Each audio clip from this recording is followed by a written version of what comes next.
Ayan.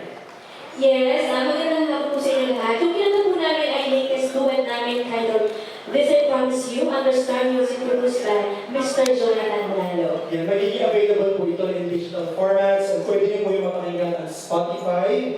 Mag-download po sa iTunes and mymusicstore.com.ph at starmusic.ph.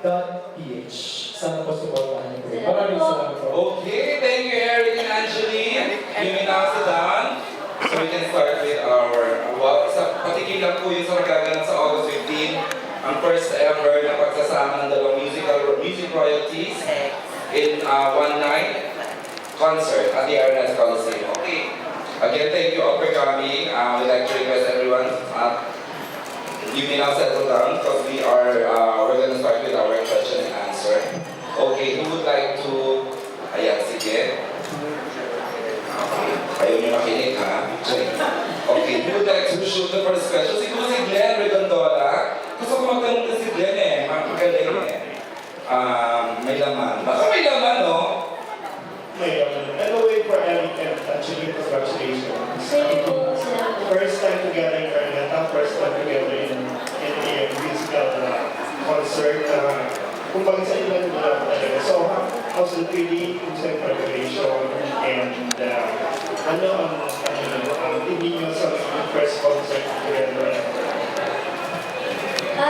Ako po, syempre talaga excited po ako na gawin pang concert with Eric Santos. Kasi, before ko lang po, nung pinasag pa lang ako sa Star Power, after ko nanalo ng Star Power, ay talagang dream ko na po na magkaroon ng concert sa Araneta. Siguro lahat naman ng singers, yun talaga ang pangarap.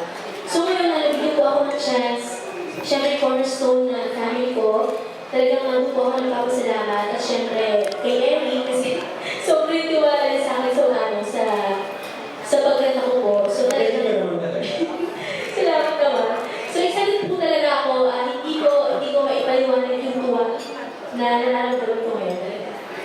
Actually, matagal na po namin itong iniisip. Ang dami na po namin shows na pinagsamahan, ginawa, out-of-town shows sa mga provinces, sa ibang bansa. Marami pong nagsasabi kasi sa amin na bakit hindi kayo magkaroon ng isang major concert sa Manila? Kasi ang ganda daw po kasi ng chemistry namin on stage. So buti na lang nandiyan yung cornerstone na nagtiwala po sa amin na ipaproduce kami ng isang ganitong kalaking proyekto. Angeline, seems to be teary-eyed. Ano ang Ano po, sorry po? parang po teary-eyed kayo? Ngayon, Hindi tayo. nung sumasagot ako, kasi pag pinag-uusapan ko talaga yung about sa mga dreams ko na hindi na dito pa, hindi ko talaga iwasan lagi na medyo emotional po ako. Okay, thank you. Okay, thank you Glenn. And here's a question from MJ Felipe. Hi MJ. Nandiyan siya? Yeah, he's Oh my God. in the back. Hinarap mo talaga ako, okay? We're really looking forward to this concert in Araneta. Eric, correct me if I'm wrong, you've been in the industry for 12 years? Yes. Tapos si Angeline naman, mga... Almost 5. Almost 5 years. Sa tingin mo ba, Eric, parang ikaw ang aalalay kay Angie doing this big Super. project? Kasi you've done Araneta before, tama ba? Actually, hindi naman kailangan alalagay ng Andre. Kasi bilang siya, magaling na po siya na singer. Siguro mas yung before the concert, yung po yung pag-alalay ko, doon ko po gagawin yun na kailangan ko po siya siguro. Kasi marami po siyang mga tinatanong sa akin eh. How is it to perform sa ganung kalaking venue? Siguro mas yun. Pero kung siya kaya-kaya niya. Kaya-kaya niya. Ikaw, Angie, tingin mo ba kailangan mo ng pag-aalalay dahil... Opo naman. Alam mo kay MJ, yung hindi ko nga kay Eric eh, hindi lang pag-alalay sa pagkanta ko, kundi pag-alalay din sa pag-akyat sa stage. Kasi nga, mabilis ang dadapa talaga. Pero, ang dami ko lang po naiisip talaga. Okay. Siguro, before yung August 15, siguro hindi naman talaga mawawala yun na ma-feel ko po.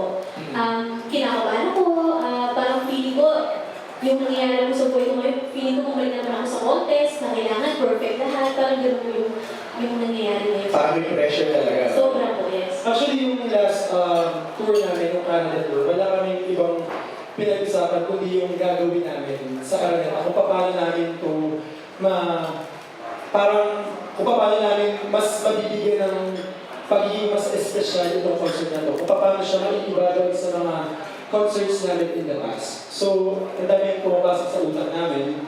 At syempre, tinutulungan kami na may isang utuparan nito ng Cornerstone and ng musical director namin, ni Tito Homer and ni Mr. M. Siyempre maraming biritan yan kasi si Regine sa si Martin, special guest nito. Masasabi ko po siguro dun sa prod namin with them po. Oo, di ba? Matinding biritan.